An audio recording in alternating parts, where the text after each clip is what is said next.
Isang mapagparang araw sa atin lahat. Dumating yung in-order ko sa TikTok ng whitening soap na pang-paputi. Ay 5 piraso na siya. Hindi pa nag 100, may 5 piraso na mga kahop. O saan ka pa? Saan mo makikita lang yan na sobrang mura pero legit? Dito lang yan sa TikTok ko.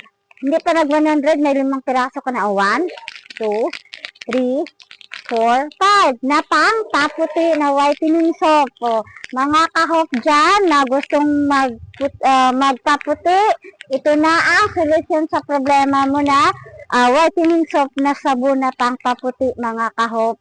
Promise, maganda siya kasi ang dami-dami na nagpapatunay na gumamit ito dito sa TikTok. Kahit i-search nyo pa siya, ay maraming nagpapatunay na nakakaputi ang sabon na ito, mga kahop. Hindi ka mag-alinlangan na gumamit nito dahil sigurado ikaw ay puputi sa sabon na ini. Kung gusto mo itong magagamit, masusubok na ganitong klaseng sabon na pang-paputi, nako, i-check mo yung yellow basket ko sa baba, mga kahop, para makabili ka ng legit nito na sobrang mura niya. Pero totoo ay ikaw ay puputi, mga kahop.